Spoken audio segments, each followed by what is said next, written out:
Hello, and welcome to Varn Vlog Solo.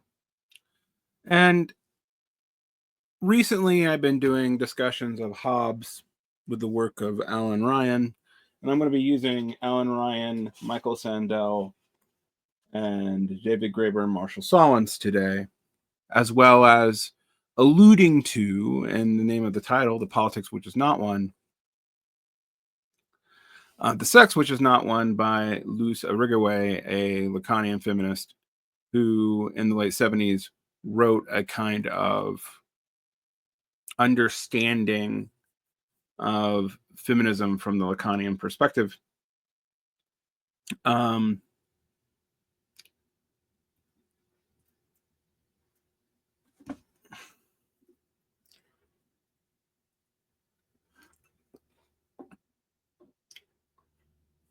Now, the reason why I bring up Irigaray is not because I really want to get into the fine detail of that book. It's not an easy book to read, even from my perspective.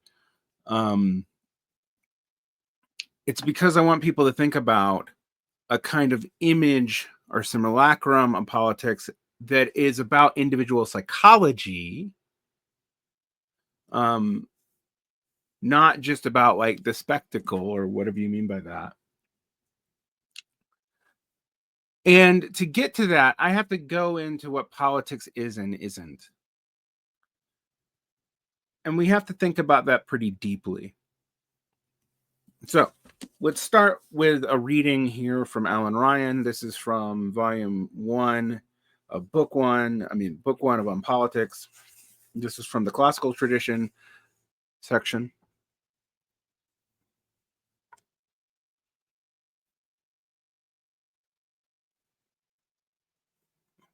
And I think this is why we have to be more thorough about what we mean by politics and the way that we throw it around, because while I think terms are defined socially and they're dialogic, meaning they have multiple meanings because the multiple iterations of people who use them are implied in your use of the word. And literally, words are both individual and social simultaneously. You cannot make meaning out of words except through using it as a medium of social communication. But at the same time, most people have their own idiosyncratic iteration and meaning, which is embedded in their use of the word, but prior uses of the word are embedded too. And most words are socially contested. So politics is one of those big contested terms. So we're going to deal with a couple of different notions of politics today to get to what I've been meaning when I say that the politics of today is often not one. It's often not a politics. It is often actually a form of identity formation. And increasingly, that identity formation can only be about crisis or about negativity. And I don't mean like negativity like, oh, I'm being an asshole. I mean, I can only form an identity against something because I don't feel like I have enough relationality or sociality to actually fully develop something positive, that then when I am developing my ideas, which are always bracketing off of other ideas, and the ideas that stick are the ones that can be manifested in the world, but they dependently co-arise, right? They come about because we are responding to other things. They're mutually constitutive. I talked about mutually constitutive antagonism a lot, like conservative and liberal in the grand parlance of liberalism as manifested in, say, the West, they're not stable categories. Neither is left and right, actually, for that matter. They're inherently unstable categories because they're responding to each other, and that definition is constantly shifting. That's why the no true Scotsman fallacy is invalid. And that's also why, to quote Adorno, a wrong life can't be lived rightly. But nonetheless,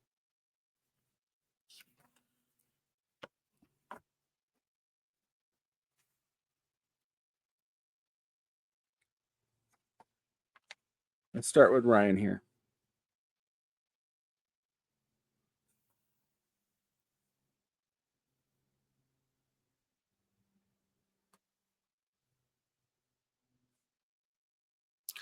The contrast between the Persian state, and by the same token, the late imperial Roman, Bismarckian, and modern European state, and the Greek polis is far from the only theme that dominates this story, the story of politics in Europe. This is really thinking about politics in the West. A familiar contrast is between the Athenian and Roman notions of freedom and citizenship. The Athenian practiced a form of unfiltered direct democracy that the Romans thought was a recipe for chaos. The Romans gave ordinary, free and male persons a role in politics, but a carefully structured and controlled one. Roman freedom was basically a matter of not being a slave. Secondarily, it was possession of a legal status, being able to secure one's right in the court. Thirdly, it carried political rights and duties, carefully graded according to one's financial status. This was also a status that exposed any free individual to taxation and military service, again, according to financial capacity. As Rome grew, citizenship was extended to conquered cities, initially without extending the voting rights that the Romans had. The civis sine suffragio, a citizen without a vote, that's what suffrage is, by the way, that's the origins, was nonetheless a free man. He could say, civis Romana sum, I am a Roman citizen, and it meant something real, particularly if he was facing a court or afraid that an official might be about to have him scourged or detained without the prospect of a fair trial. The Athenian obsession with the right to speak, parrhesia, I'm going to cover Foucault's discussion about that. And the vote in the assembly ruled out the thought that a civis sine suffragio, I'm probably mispronouncing, I know I'm mispronouncing Latin, was a fully free man. It ruled out also the thought that a citizen who was entitled to a vote but did not hold any sort of juridical position was a fully free man. The Athenians associated freedom with unvarnished political equity, although they gave it to very few people, isogoria, and equal rights in the assembly. And they would have regarded the Roman restrictions on access to judicial and political office as oligarchical. Variations on the argument between Athens and Rome have dominated European and American political thought since the English Civil War of the 1640s, since the modern period. There's a way in which we have to admit that one of the things that classical thought did is when you see the Christian scholastic thought thing down, and there was this turn to classical thought, which also happened when a lot of the Catholic universities went through a cycle of rise and fall. Is that this returning to classical thought meant they had to deal with the tension between their sources of classical thought, and they read it through the lens of the time, which was, the lens of the end of a particular kind of Christendom in Europe. And then, so here you have the beginnings of something like a European modernity. But the European modernity is based on going back to classical thinking, but read through the lens of people who were coming out of a highly fragmented manorial and feudal system of governance that had multiple sets of rights, multiple sets of law courts, constantly contested borders, territorialization had not really stabilized yet, etc., etc., etc.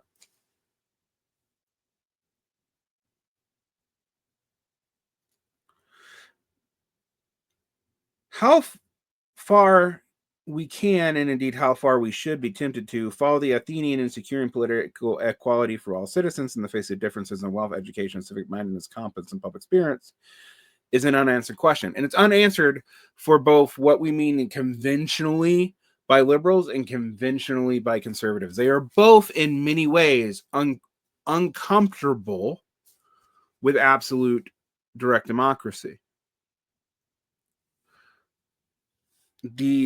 We know this in the way it was established in the early republic, etc. Now I have to get to what republican means in these early periods versus what it meant in the early US versus what it means now. but it's something to think about. And for those of you who come here for the Marxism, it is crucial even to understanding some of the debates with Marx and Engels with other communists. Much of the time, the question goes unasked in prosperous liberal democracies like Britain or the United States, maybe formerly prosperous in the case of Britain, and might be formerly prosperous sooner in the case of the United States, because most of us see political equity as an exhausted by one person, one vote, and dig no deeper. We know that one person, one vote coexist with the better off and better organized buying influence through lobbying, campaign contributions, and the use of mass media. But we find ourselves puzzled to balance a belief that everyone has a right to use his or her resources to influence the government, which is certainly one form of political equality, with our sense that excessive inequality of political resources undermines democracy. We must not sentimentalize the distant past when we wonder whether the better offs have too much political power. Although they often turned on them and dismissed them at a moment's notice, the Athenians were led by men of good family. Nor should we think that the only source of political inequality in the modern world is the ability of the well-off to convert money into influence by buying political loyalty. If the economically less well-off themselves, perhaps by piggybacking on the trade union membership or ethnic or religious identity, they might be equally formidable. The discrepancy in political effectiveness in the modern industrial societies is between the unorganized and the organized. You've heard this. That's why Marxists talk about organization so much. There's a reason.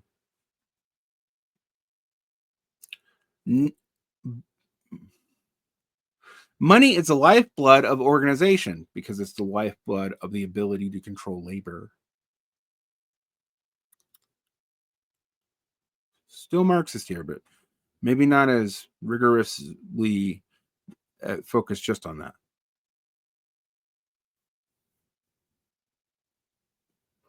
But not money alone. Other forms of power do matter. Sometimes Marxists forget that. Although objective and subjective conditions are both about that. But anyway.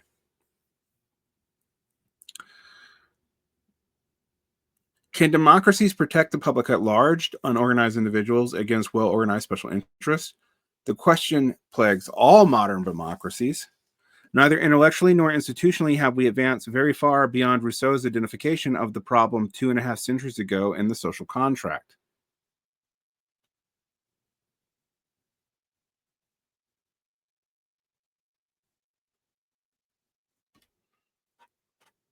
Although the Romans disavowed Athenian democracy, there were many Roman arguments for involving the citizenry in political life as deeply as possible.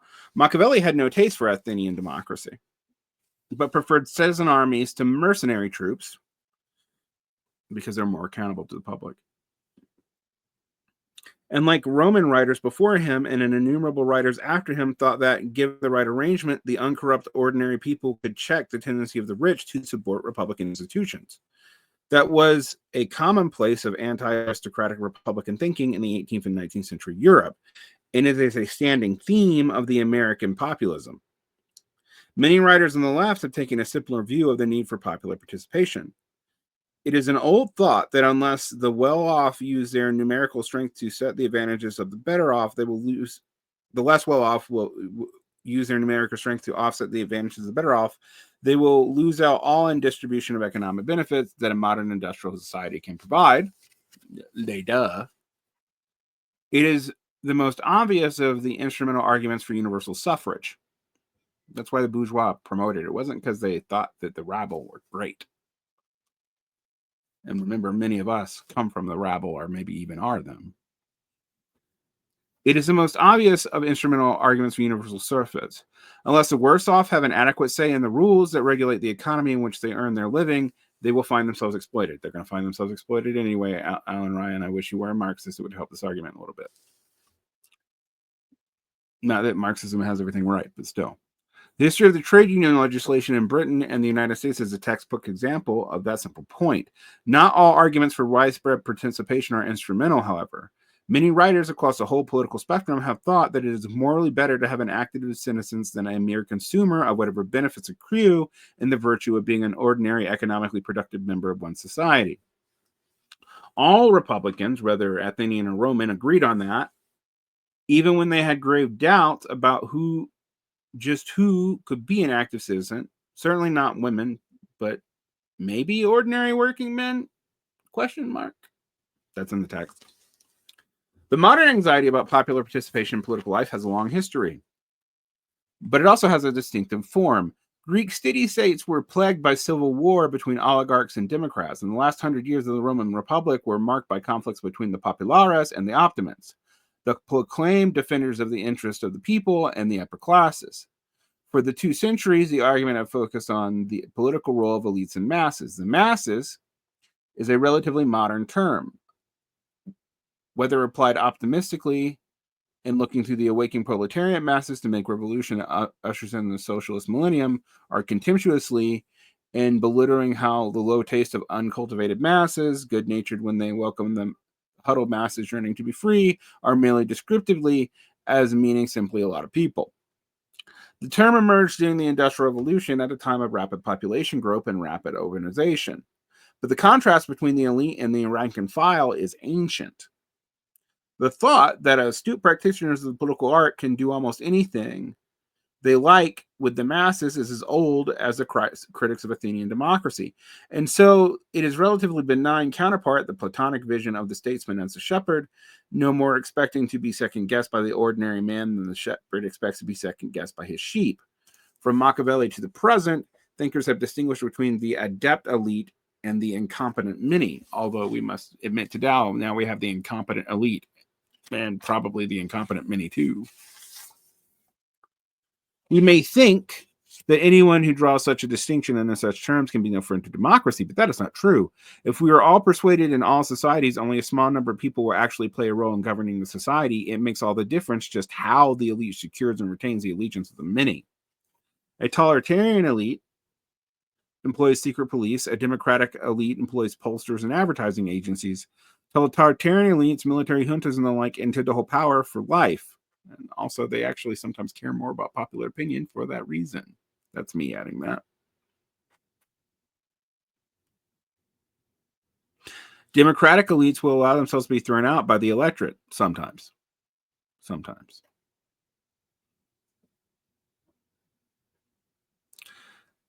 They may do to their very best to cajole, persuade, or even bamboozle the voter, but they do not corrupt the courts, politicize the army, or send secret police to the polling booth. That's optimistic, Alan Ryan. Unillusioned commentators on the modern democracies describe democracy as ruled by competing elites. This is actually the view of people like Michael Lind. The whole like professionals versus the petit bourgeois, with the overclass of the high bourgeois and elite politicians adjudicating between the two. That is the Michael Lind view of American class politics and the American political dynamics. And while mine isn't the same as that, because I don't view the, quote, working masses as stagnant, I have to admit that if we look at what most politics is about in the United States, it's about that. Anyway.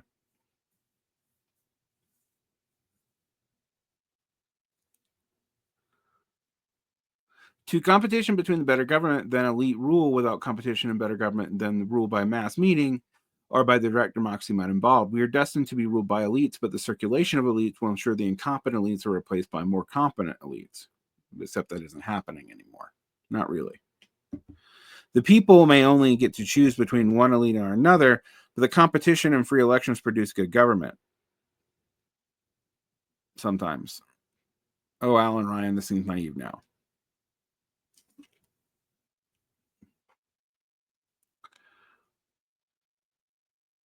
Nonetheless, just who gets to be a member of the political elite or elites and how a person gets to there remains a contentious issue. Even in Western liberal democracies, there might be a fierce competition between politicians, but the restricted system of recruitment to the ranks of the competitors. The American system of primary elections was established to counter just that problem, and its success has only been partial. And if we look at the last 3 cycles of the Democrats, they're very uncomfortable with it. So-called elite democracy, or governing by competing elites who gain power through the ballot box, is often described as ruled by professional politicians, something that I have been on record as reject, but my liberal friends don't. We should not be too quick to disparage professional politicians. There are many worse political systems than contemporary liberal democracies. The fact that professional politicians are, in an interesting way, not like the population they represent is not in itself a source of anxiety. Physicians are not like the majority of patients they care for either. If the politicians do a poor job of promoting the best interests of the people they represent, they may be less a matter of a simple incompetence than of conflicting pressures upon them on one hand, and the near impossibility of the task they are asked to do or perform on the other. All the same, those who hanker after something more Athenian than ruled by professional politicians may wonder whether the role of the professional politician could be diminished and the ordinary citizen should be given more work to do. This question has run through what follows.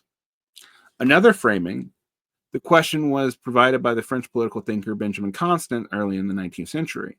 His lecture on the difference between classical and modern conceptions of freedom is a liberal sacred text, although Quentin Skinner's is probably better, but Benjamin Constance is important.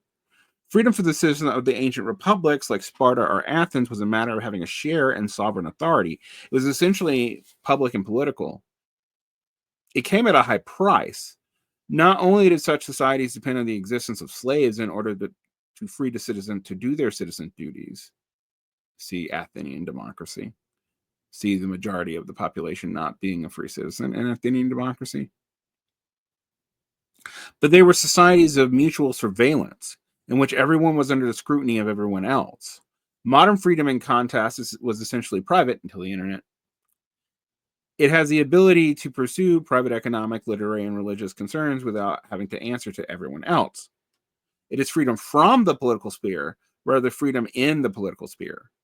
The subject of modern liberal democracy benefits from its political aspect having a full measure of modern freedom, occupational, educational, religious. Indeed, when most people talk of democracy today, they have these liberties much more clearly in their minds than any particular system of voting rights. That is hardly surprising when barely half of them exercise their right to vote in important national elections. It's more than that, as I've gone over, but it's not a whole lot more than that. And far fewer in local elections. That one's true. Skeptics about participation will insist that what matters is the accountability rather than mass participation. Voting for any particular party or candidate matters less than the ability to vote against them. But we see where that goes. Today, all we have is negative identification. Right? Why would that lead to this politics as identity formation as opposed to politics as able to regulate the social world? Politics is, quite obviously the administration of the social world through the implicit threat or explicit threat of violence.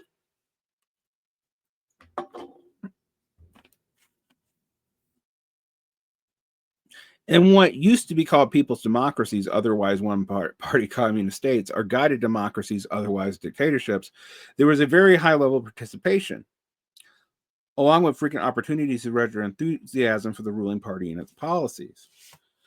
What there was not was the opportunity to canvass alternatives, to press for different policies or different political leadership without risking imprisonment, torture, or death.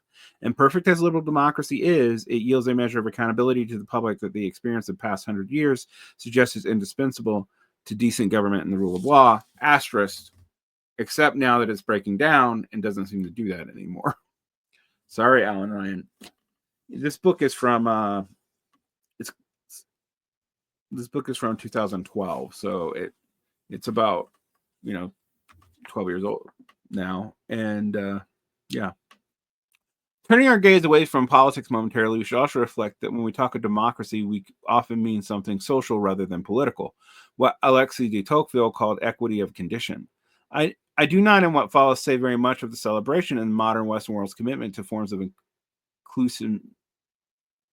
inclusiveness that would have astonished our ancestors, not least because it was so obviously worship of celebration that adding my voice to the chorus seems otoisi. I don't know that. Actually, it's the first time in text I've encountered a word I don't know.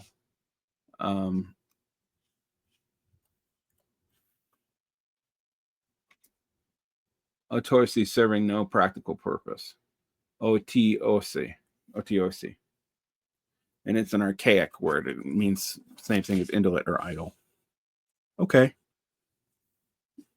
Societies that think of themselves as unusually democratic do so because they pride themselves on the absence of snobbery, or because women occupy large numbers of senior positions in businesses or government, or because they have been successful in integrating large numbers of immigrants, or in diminishing race-based economic and other forms of inequality. They are democratic in the sense that they have removed many, if not all, nowhere near all, buddy, previously acceptable grounds for claiming advantage, race, birth, gender in particular. To call this social democracy invites confusion, because the Marxist and post-Marxist socialist parties of Western Europe called and still call themselves social democrats. And democracy, in the sense described in this paragraph, is very much at home with capitalism and free markets. If the claims of race, birth, and gender are rejected, what is left are the claims based on the contribution we make to the welfare of other individuals in society at large. Those contributions may range widely, from simple material labor to whatever it is that celebrities add to our lives, and the obvious way to discover our contributions are the worth to see how they fare in the marketplace. Of course, all societies realize that such values only very imperfectly, and markets are notoriously imperfect too. Nonetheless, the thought that the core values of modern liberal democracies are social rather than political is far from foolish, which is part of why this social identity, political identity confusion is a problem for both Marxists and for people like Alan Ryan, just classical political scientists or political philosophers.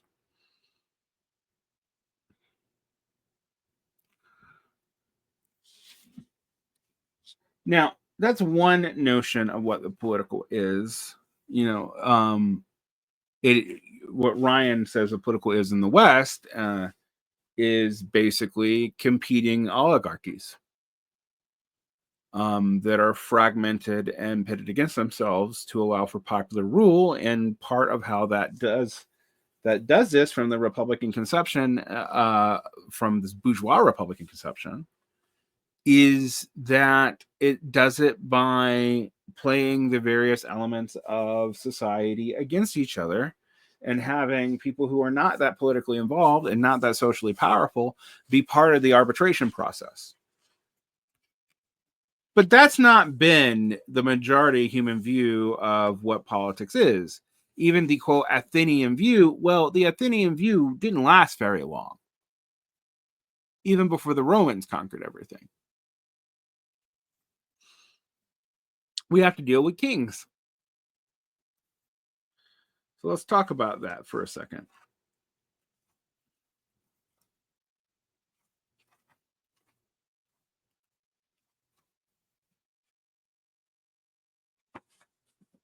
So we're going to turn to David Graeber and Marshall Sahlins' theses on kingship. What is kingship about? What is that form of politics, as opposed to this Republican form that we have two versions of in in Alan Ryan's classical view on politics, and he's comparing that to the modern one, remember. Structures. Kingship is one of the most enduring forms of human governments. It is, by the way. While we cannot know its precise historical origins in time and space, it is attested during virtually all eras on all continents. And for most of human history, the tendency was for it to become more common, not less. And that only changed after the World Wars. From the Napoleonic Wars to the World Wars is really what undid kingship in a whole lot of kingdoms in a whole lot of the world. And the Westphalian nation-state system and the liberal democratic system that we see built on that comes from that period.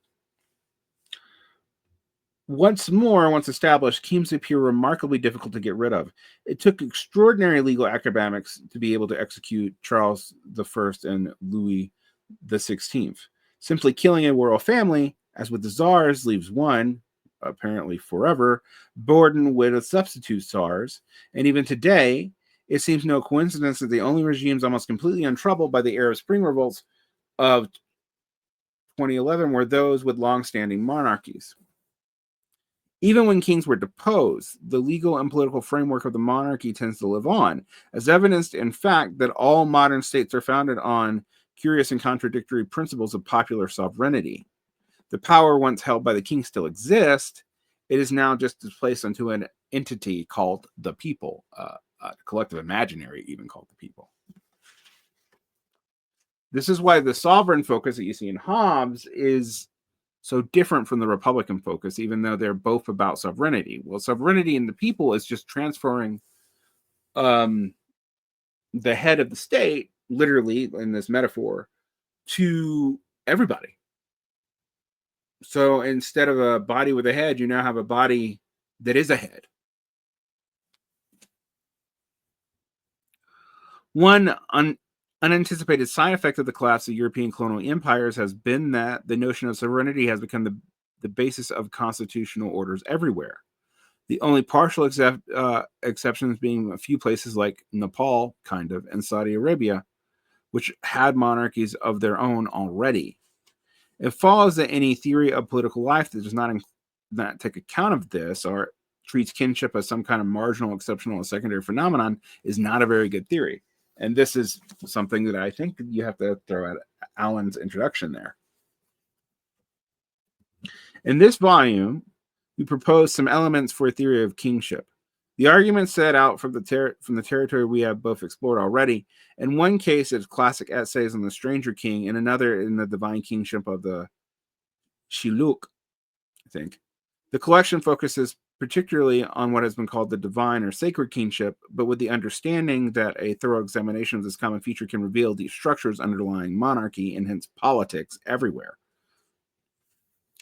What follows are the series of general propositions inspired by the findings of the essays collected in this book. Certain entries perhaps lean more towards the perspective of one author than the other, but we believe the dialogic tension to be fertile and that the resulting propositions may suggest new important directions for research. The cosmic polity. Human societies are hierarchically encompassed, typically above, below, and on Earth, and a cosmic polity populated by beings of human attributes and metahuman powers who govern people's fates. In the form of gods, ancestors, ghosts, demons, species masters, and atomistic beings embodied in creatures and features of nature, these metapersons are endowed with far-reaching powers of human life and death, which, together with their control of the conditions of the cosmos, make them all-around arbitrators of human welfare and ill-fare.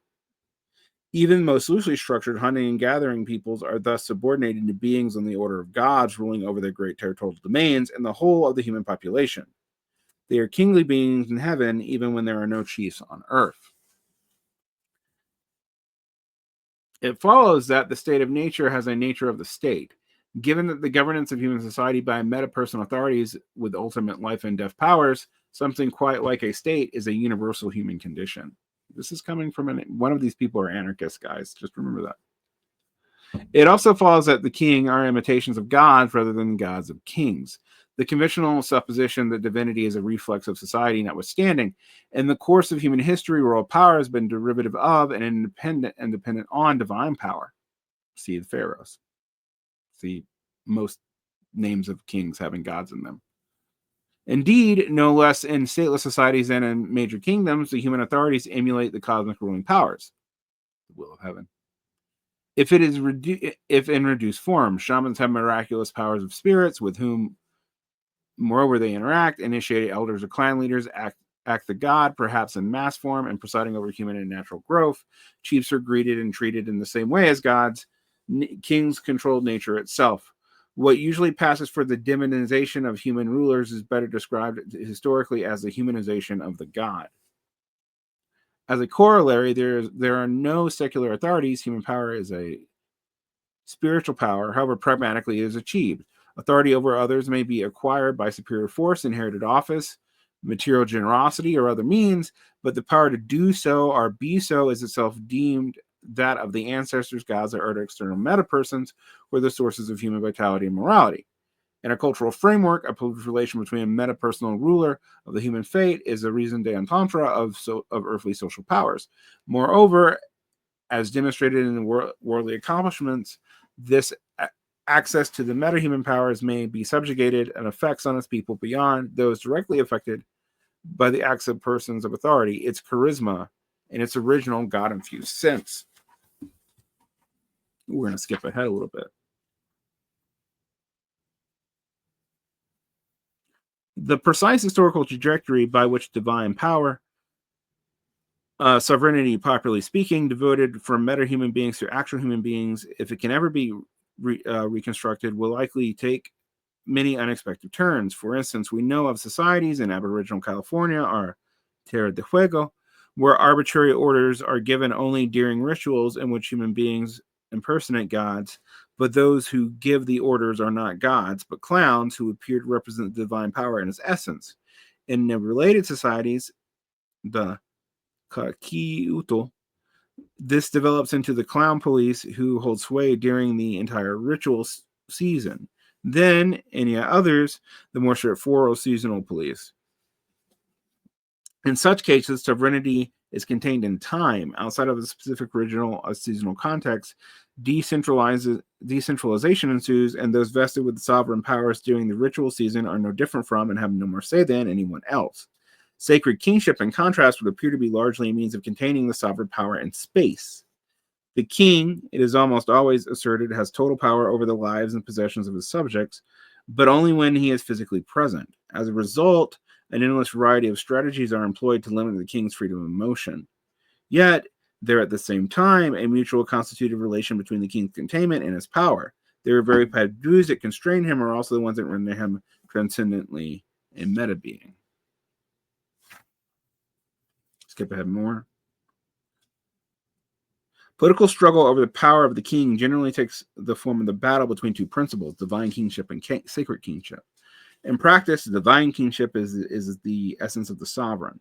It is the ability to act as if one were a god, to step outside the confines of human and return to reign favor or destruction with arbitrariness and impunity. Such power may be accompanied by the theory that the king, by doing so, demonstrates he is the actual embodiment of some already existing meta-human being.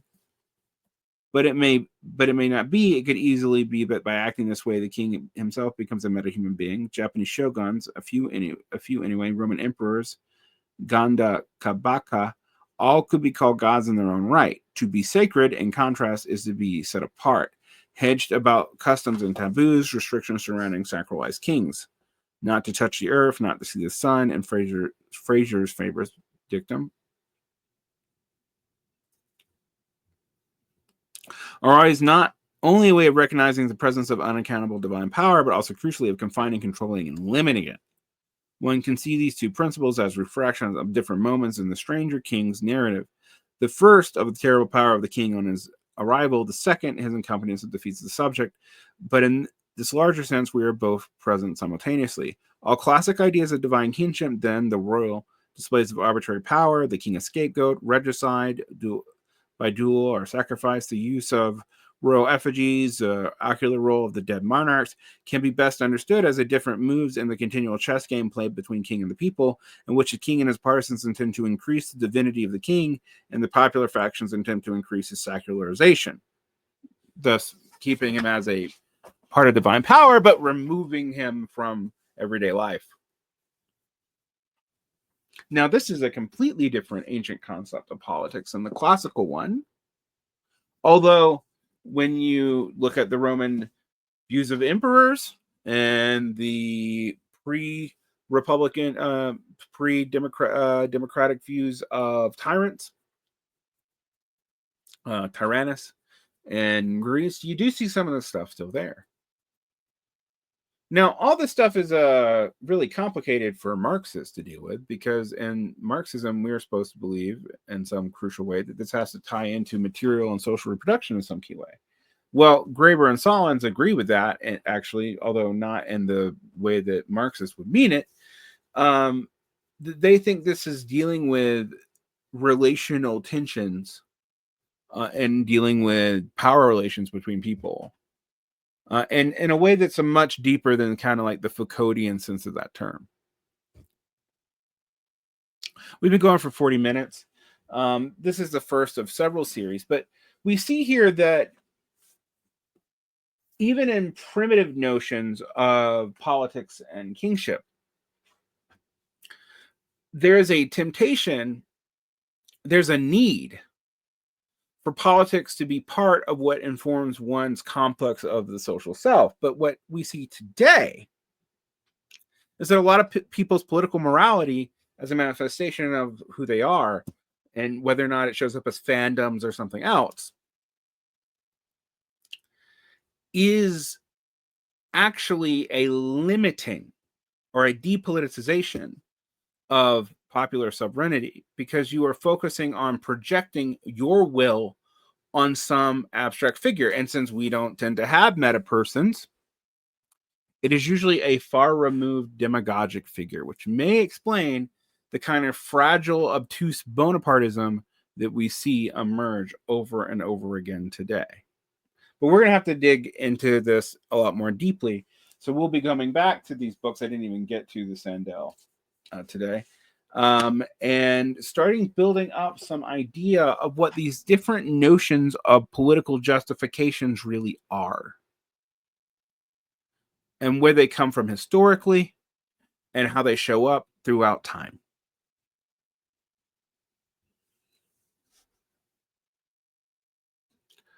Protect your peace, like and subscribe, hit the bell if you want more. We have more behind the Patreon wall. Have a great day.